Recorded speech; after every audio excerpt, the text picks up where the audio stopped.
Hello বন্ধুরা, তোমরা সবাই ভালো আছো তো? আজকে আমি একটা গল্প বলবো।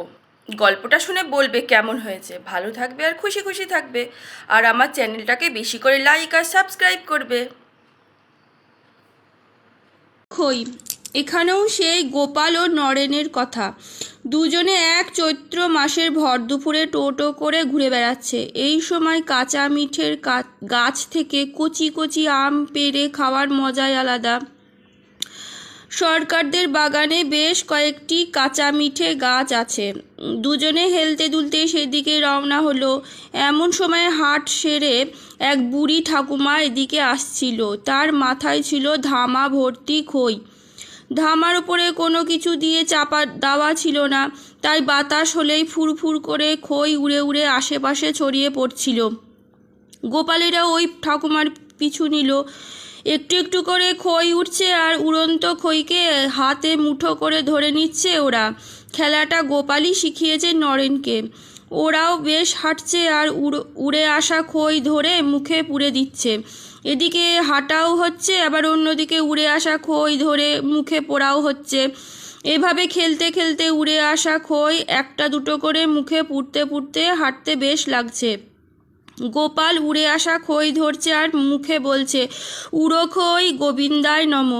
গোপালের দেখা দেখি নরেনও বলতে শুরু করেছে, উড়ো খই গোবিন্দায় নম। এমন সময় পাশ দিয়ে একজন যাচ্ছিলেন। গোপালের এই কাণ্ড দেখে তিনি বলে বসলেন, বাহ, তোমাদের বুদ্ধি তো বেশ। তা তোমরা উড়ো খই গোবিন্দায় নম বলছো কেন? ও, আপনি জানেন না, বলে গোপাল বলতে থাকলো, গোবিন্দ আমাদের এক দেবতা, আসলে তিনিও ভগবান।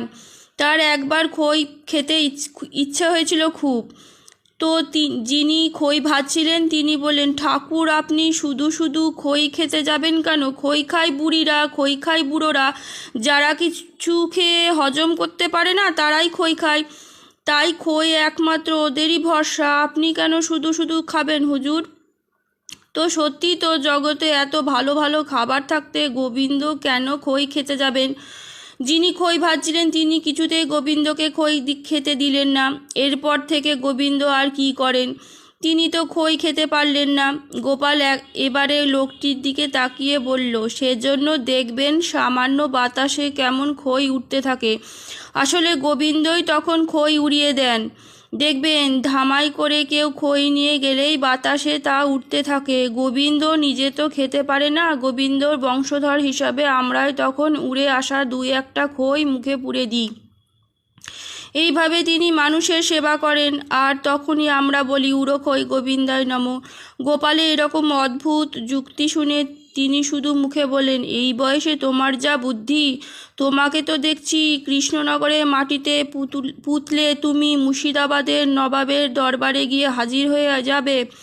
গোপাল এক মুখ হাসি ছড়িয়ে বলল, আমার নিজের আর কি করার ক্ষমতা আছে বলুন? আমি তো নিমিত্ত মাত্র, সবই গোবিন্দের ইচ্ছে। তারপরে লোকটি চলে যেতে গোপাল আবার জোরে জোরে বলে উঠল, উড়ো খই গোবিন্দায় নম।